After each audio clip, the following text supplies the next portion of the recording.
Hi everybody, welcome to 5-Minute Ministries. We're continuing on with our study in 1 Samuel 16, and I'm going to read verses 4 and 5 to you. So Samuel did what the Lord said and came to Bethlehem, and the elders of the city came trembling to meet him and said, "Do you come in peace?" He said, "In peace. I have come to sacrifice to the Lord. Consecrate yourselves and come with me to the sacrifice." He also consecrated Jesse and his sons and invited them to the sacrifice. Now Samuel was doing what God had said. He went to Bethlehem. Samuel had a concern that Saul was going to kill him, but God said, "Don't worry about it. Go and do what I tell you and make a sacrifice while you're there." So he does. Well, at first Samuel had a concern, but now the prophet has shown up and now the people have a concern. Sometimes when the prophet showed up to a city, sometimes it meant judgment and sometimes it meant blessing. So the elders of the city had to say, "Do you come in peace?" So Samuel really changed the dynamic of that city just by being there. And that's part of our next lesson. See, as people of God, our presence should change a dynamic. Now, I'm not saying you should go in and demand change. So you people better not say certain things around me. You better not make certain jokes around me. You better not do this or that while I'm around. I'm not saying you should do that. I'm not saying you demand it, because you certainly shouldn't, because they're just going to double down on the stuff that you don't want to hear.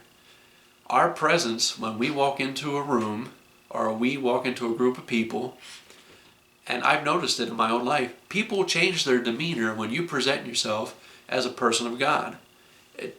I don't know why that is necessarily. Usually, if you present yourself as a loving, caring, godly person, people will respect that, and they will take a step back from what they normally do and say, and they will be mostly decent human beings. It doesn't always happen. I noticed this a while ago. People where I work, most of them will not say foul language around me. I never asked them not to. I never demanded that they not say it. I just show up, and it's funny to watch them go, "Well, this is a bunch of stupid stuff." They'll stutter and they don't want to say it in front of me because they don't want to offend me. And I'm not saying I'm a perfect person, and I'm not saying I'm any good at, I'm not saying anything about myself. I'm not trying to edify me. What I'm trying to say is they know who I am, they know where I stand, and they respect me for it. And they respect me because I'm not shoving it in their face about who I am in God. I am presenting it. I'm presenting a biblical view. At least I try to. And no, I don't always do it right. None of us ever are going to. But as people of God, if we are presenting Jesus Christ in the proper way, if we are living the life that He called us to live, when we walk in, people will change. I don't know if that's ever happened to you, if you've ever noticed it. But I just wanted to bring that out because I have. And the people in Bethlehem had the same thing. They were just living their life, doing what they always do. And then the prophet shows up and they get all concerned. "Oh no, the prophet's here. We better be on our best behavior." So if you present yourself in a godly way, people will treat you with respect. And again, you don't demand it, because once you start demanding it, you just look like a fool and a jerk, and people will become disrespectful. Why? Because you're being disrespectful to them. And if they feel disrespected, they certainly will not show you any respect.